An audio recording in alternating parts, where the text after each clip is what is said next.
हाँ, very good morning to everyone. मैं विनोद राजपूत आपका अपने परिवार एलिट ज्ञान पर बहुत बहुत स्वागत करता हूं और आज हम डिस्कस करेंगे 11 अगस्त की मॉर्निंग शिफ्ट के सारे वो क्वेश्चंस जो आरआरबी ग्रुप डी एग्जाम में आए हैं।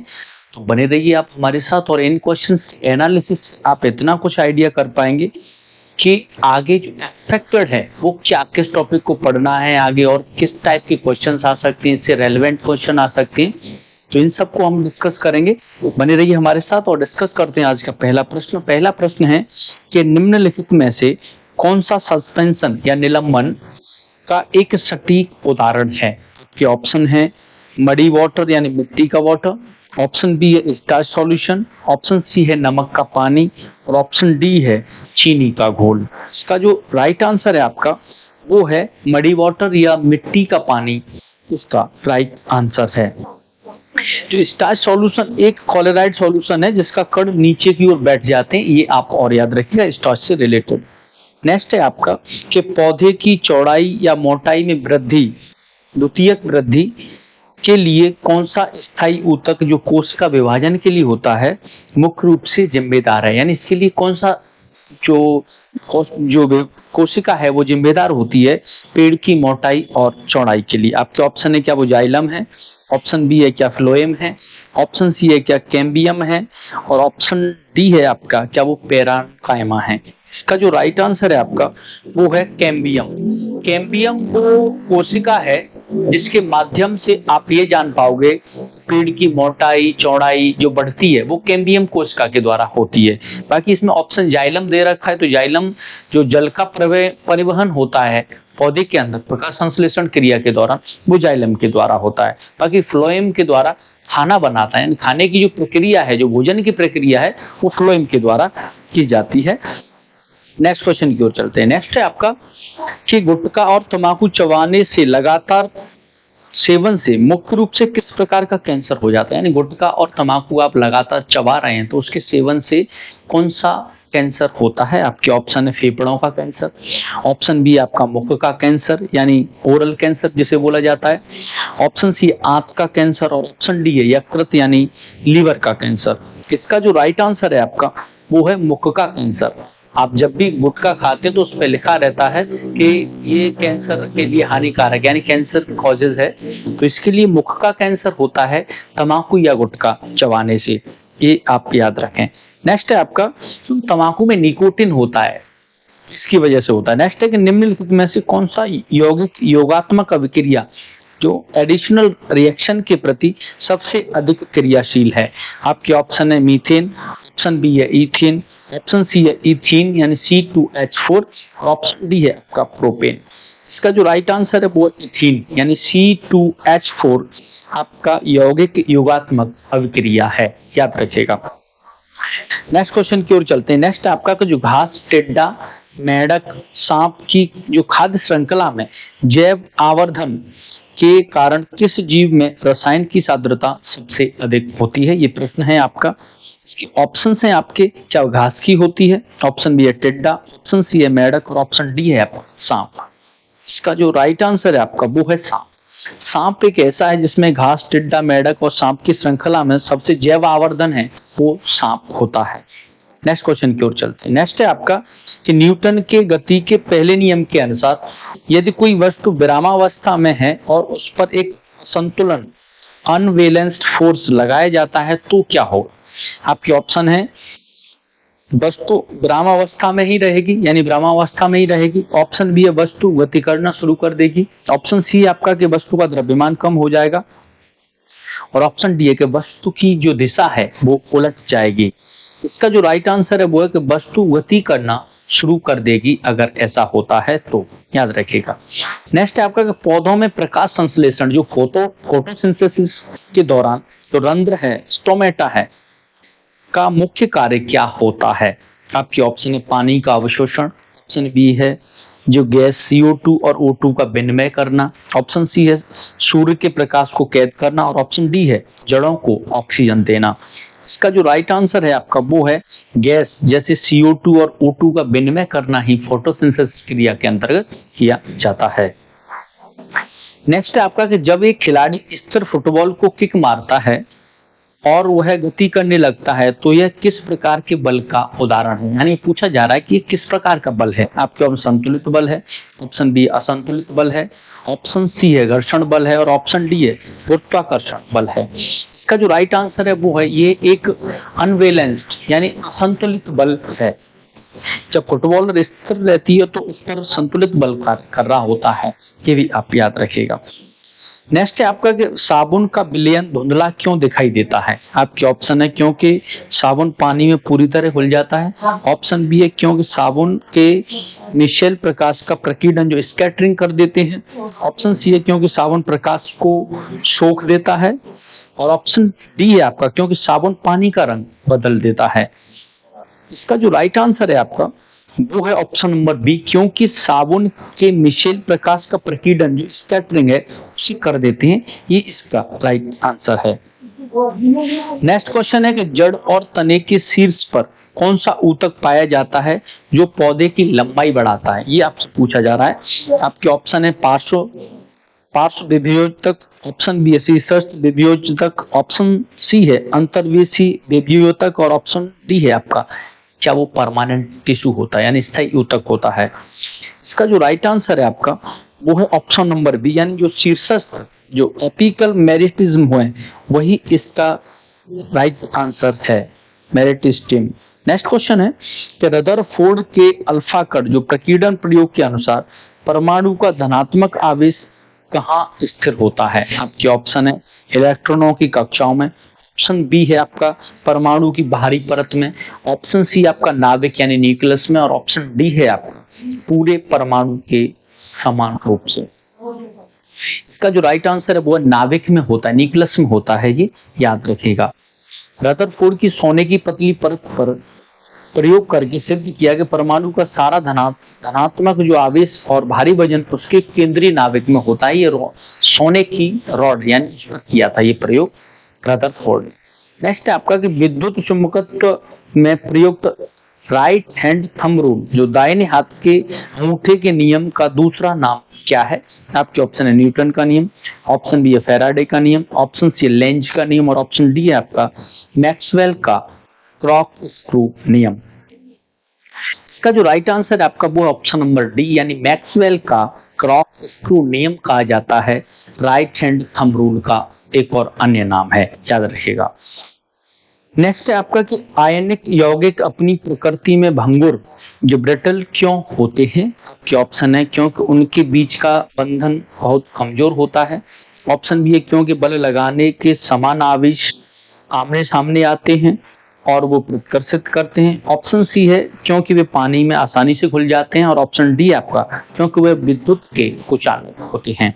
इसका जो राइट आंसर है आपका वो है ऑप्शन नंबर बी क्योंकि वो बल लगाने पर आवेश समान आवेश आमने सामने लाते हैं और प्रतिकर्षित करते हैं, अट्रैक्शन करते हैं, ये आप याद रखें।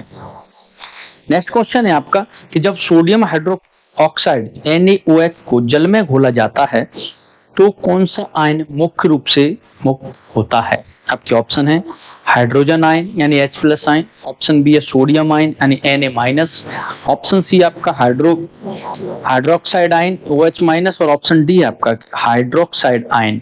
इसका जो राइट आंसर है आपका वो ऑप्शन नंबर सी यानी जो हाइड्रोक्साइड आयन है OH आयन है माइनस वो इसके साथ घोला जाता है, याद रखिएगा। नेक्स्ट है कि मानव के एक युग्मक जो जीमैक्स में गुणसूत्र जो क्रोमोसोम्स की संख्या कितनी होती है। आपके ऑप्शन है 46, ऑप्शन बी है 23, ऑप्शन सी आपका 22 और ऑप्शन डी है आपका 44। इसका जो राइट आंसर है वो 23 पेयर्स होते हैं, नंबर्स में से 46 कह सकते हैं। गुणसूत्रों की संख्या पूछा जाए युग्म में पूछा है तो 23, वैसे पूछा जाता तो 46 हो जाता है इसका राइट आंसर। नेक्स्ट है आपका कि जब पानी के अंदर कोई मनुष्य बाहर स्थित पेड़ को देखता है तो यह ठीक से दिखाई नहीं देता, लेकिन इसके लिए जिम्मेदार मुख्य प्रकाशिक घटना कौन सी है। आपके ऑप्शन प्रकाश का परावर्तन, ऑप्शन बी प्रकाश का प्रकीर्णन, ऑप्शन सी प्रकाश का अपवर्तन और ऑप्शन डी है पूर्ण आंतरिक परावर्तन। इसका जो राइट आंसर है आपका वो है आपका ऑप्शन नंबर सी यानी प्रकाश का अपवर्तन कहा जाता है जब पानी के अंदर कोई मनुष्य बाहर पेड़ को देखता है वो नहीं दिखाई देता है, उसे याद रखिएगा। नेक्स्ट क्वेश्चन है आपका, एक सरल मशीन, सिंपल मशीन का मुख्य लाभ क्या है? आपके ऑप्शन है, यह एक कुल कार्य करने को बढ़ा देती है। ऑप्शन बी, यह काम करने में लगने वाले समय को दोगुना कर देती है। ऑप्शन सी, यह कम बल का उपयोग करके भारी काम को आसान बना देती है। और ऑप्शन डी है आपका, यह ऊर्जा को उत्पन्न करती है। इसका जो राइट आंसर है आपका, वो राइट आंसर है इसका ऑप्शन नंबर सी, यानी ये बल का उपयोग करके भारी काम को आसान बना देती है। मशीन इट मींस यही है, थ्री इडियट्स में भी आपने सुना था कि the machine is that's reduce the, जो रिड्यूस कर दे चीजों को, आसान कर दे, हर वो चीज जो आदमी का काम आसान कर दे वो मशीन कहलाती है, याद रखिएगा। नेक्स्ट क्वेश्चन की ओर चलते हैं। नेक्स्ट है आपका कि गुजरात के कच्छ जिले में स्थित छारी दंडवेट कंजर्वेशन रिजर्व को रामसर साइट के रूप में कब घोषित किया गया? आपके ऑप्शन 31 जनवरी 2026, ऑप्शन बी 15 अगस्त 2025, ऑप्शन सी है 26 जनवरी 2026 और ऑप्शन डी है 1 मई 2026। इसका जो राइट आंसर है आपका, वो आंसर है आपका 31 जनवरी 2026 को छारी दंडवेट कंजर्वेशन रिजर्व को रामसर साइट के रूप में घोषित किया गया था। और ये कहाँ का है? गुजरात का है, याद रखिएगा। ये गुजरात का 5वां रामसर स्थल है, ये भी आप याद रखें। नेक्स्ट है आपका कि भारतीय उद्योग परिसंघ जो CII के वर्तमान अध्यक्ष के रूप में किसका नाम पूछा गया था? आपके ऑप्शन है Manish Singhal, option B R Mukundan, option C Ashok Lahiri और ऑप्शन डी है अशोक उदय कौर। इसका जो राइट आंसर है वो आर मुकुंदन है, भारतीय उद्योग परिसंघ के अध्यक्ष, याद रखिएगा। नेक्स्ट क्वेश्चन की ओर चलते हैं। नेक्स्ट है कि अंतरिक्ष में जाने वाली पहली व्हीलचेयर उपयोगकर्ता कौन बनी है? यानी अंतरिक्ष में जाकर उन्होंने व्हीलचेयर का प्रयोग किया, ये ऐसी कौन बनी है? आपके ऑप्शन है जेसिका मीर, ऑप्शन बी है मिसाइला बैथोस, ऑप्शन सी है क्रिस्टीना कोच और ऑप्शन डी है आपका पैगी रिटसन। इसका जो राइट आंसर है आपका, वो है आपका मिसाइला बैथोस is the right answer. Next question की ओर।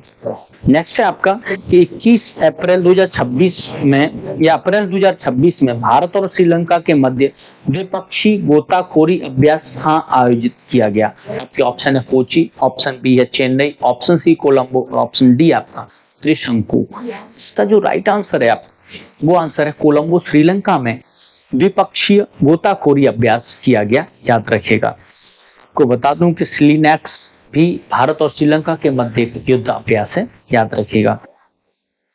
नेक्स्ट क्वेश्चन है कि IPL 2026 के सीजन में मोस्ट वैल्यूएबल प्लेयर का अवार्ड किसे मिला? यानी इंडियन प्रीमियर लीग का पूछा जा रहा है कि मोस्ट वैल्यूएबल प्लेयर का अवार्ड किसे मिला था? आपके ऑप्शन है विराट कोहली, ऑप्शन बी है शुभमन गिल, ऑप्शन सी है वैभव सूर्यवंशी और ऑप्शन डी आपका हार्दिक पांड्या।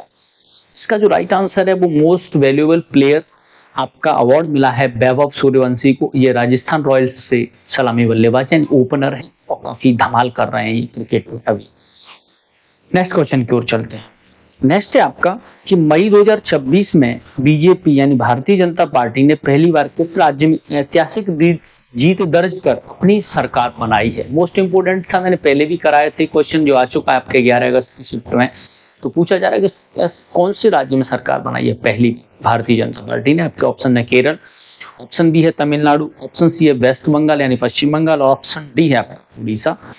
का जो राइट आंसर है आपका वो हो जाता है पश्चिम बंगाल। पश्चिम बंगाल में Bharatiya Janata party first time I है और वहां के नए चीफ मिनिस्टर हैं वो हैं शुभेंदु अधिकारी, याद रखिएगा। केरल के VD सतीशन है, तमिलनाडु के जोसेफ विजय यानी थलपति विजय हैं, ये सब आप याद रखिएगा। नेक्स्ट क्वेश्चन की ओर चलते हैं। नेक्स्ट आपका कि T20 वर्ल्ड कप 2026 की सह मेजबानी होस्ट किन दो देशों ने की है? आपके ऑप्शंस हैं भारत और बांग्लादेश, ऑप्शन बी है भारत और श्रीलंका, ऑप्शन सी है ऑस्ट्रेलिया और न्यूजीलैंड और ऑप्शन डी आपका इंग्लैंड और वेल्स। इसका जो राइट आंसर है आपका, वो आंसर है आपका भारत और श्रीलंका संयुक्त रूप से T20 वर्ल्ड कप 2026 की मेजबानी कर रहे हैं, याद रखिएगा। ये भारत और श्रीलंका में खेला जाएगा। नेक्स्ट क्वेश्चन है आपका कि यदि किसी परिपथ में प्रतिरोध को दोगुना कर दिया जाए जबकि समय और ऊर्जा को समान रखा जाए तो उत्पन्न ऊष्मा हीट पर क्या प्रभाव पड़ेगा? आपके ऑप्शन है ऊष्मा दोगुनी हो जाएगी, ऑप्शन बी ऊष्मा आधी हो जाएगी, ऑप्शन सी है कि ऊष्मा 4 गुनी हो जाएगी और ऑप्शन डी है ऊष्मा समान रहेगी। इसका जो राइट आंसर है वो ऊष्मा आधी हो जाएगी यदि परिपथ में प्रतिरोध को दोगुना कर दिया जाएगा, तो याद रखिएगा।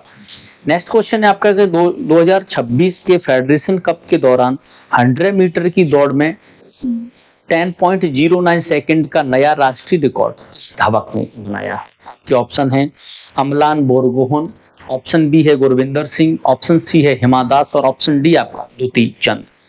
इसका जो राइट आंसर है आपका वो है गुरविंदर सिंह ने नया 100 मीटर का नेशनल रिकॉर्ड बना दिया है 10.09 सेकंड में। ये इंपोर्टेंट क्वेश्चन है, याद रखिएगा। नेक्स्ट क्वेश्चन है आपका कि नीति आयोग की वर्तमान उपाध्यक्ष वाइस चेयरमैन कौन है, जिनका हाल ही में ये प्रश्न अभी ही बनाए गए हैं। आपके ऑप्शन सुमन बेरी हैं क्या, option B Arvind Panagariya, option C Rajiv Kumar, option D है अशोक लहरी। इसका राइट आंसर है वो अशोक लहरी या लाहिड़ी जी को बनाया गया है नीति आयोग का नया उपाध्यक्ष, याद रखिएगा। नेक्स्ट क्वेश्चन की ओर चलते हैं। नेक्स्ट है आपका कि भारतीय वायुसेना का वायु शक्ति अभ्यास कहाँ आयोजित किया गया है। वायु शक्ति अभ्यास पूछा जा रहा है भारतीय वायुसेना का। आपके ऑप्शन है अंबाला कैंट, ऑप्शन बी है हिंडन एयरवेज, ऑप्शन सी है पोखरण रेंज जैसलमेर और ऑप्शन डी आपका जोधपुर। इसका जो राइट आंसर है वो है पोखरण रेंज जैसलमेर राजस्थान में किया गया भारतीय वायुसेना का वायु शक्ति अभ्यास, याद रखिए। नेक्स्ट क्वेश्चन की ओर चलते हैं। नेक्स्ट है आपका कि बायो स्पेक्ट्रस एशिया एक्सीलेंस अवार्ड मुख्य रूप से किस क्षेत्र में उत्कृष्ट योगदान के लिए दिया जाता है। आपके ऑप्शन है अंतरिक्ष अनुसंधान के लिए, ऑप्शन बी है साहित्य और कला, ऑप्शन सी आपका लाइफ साइंस और स्वास्थ्य सेवा और ऑप्शन डी आपका खेल कूद। इसका जो राइट आंसर है आपका वो है आपका लाइफ साइंसेस और स्वास्थ्य सेवा के लिए bio spectrum Asia excellence award दिया जाता है। नेक्स्ट क्वेश्चन की ओर चलते हैं। नेक्स्ट क्वेश्चन है आपका कि विश्व स्वास्थ्य संगठन जो वर्ल्ड ट्रेड ऑर्गेनाइजेशन है के 14वें वित्त मंत्री स्तरीय सम्मेलन की मेजबानी के लिए अफ्रीका महाद्वीप का कौन सा देश निर्धारित हुआ है। आपके ऑप्शन है दक्षिण अफ्रीका, ऑप्शन बी है केन्या, ऑप्शन सी है नाइजीरिया और ऑप्शन डी है कैमरून। इसका जो राइट आंसर है वो है कैमरून। वर्ल्ड ट्रेड ऑर्गेनाइजेशन जो कि विश्व व्यापार संगठन है उसके 14वें मंत्री स्तरीय जो बैठक होनी है वो कैमरून में की जाएगी। कैमरून एक अफ्रीकी देश है। आपको बता दूं कि वर्ल्ड ट्रेड ऑर्गेनाइजेशन का जो मुख्यालय है वो जेनेवा स्विट्जरलैंड में है, ये आप याद रखें। तो आज के लिए टॉप 30 क्वेश्चन ही ये आपकी जो शिफ्ट है 11 अगस्त की morning shift RRB group D की उससे है। आप इसे वीडियो को देखिएगा और इसे एनालिसिस करें कि आगे और इससे रिलेटेड इन टॉपिक से और क्या एक्सपेक्टेड क्वेश्चंस बन सकते हैं, उन सबका स्टडी करिएगा। और all the very best for the next aspirants जो भी आगे की परीक्षा देंगे ग्रुप डी का उनके लिए। बाकी इसका पीडीएफ चाहते हैं तो पीडीएफ के लिए आप हमारा टेलीग्राम चैनल है टोटल जी के डोज, उसे ज्वाइन कर लीजिएगा टेलीग्राम पर जाकर। बाकी थैंक यू, जय हिंद, जय भारत। बाकी वीडियो पसंद आए तो लाइक शेयर और सब्सक्राइब करें। धन्यवाद।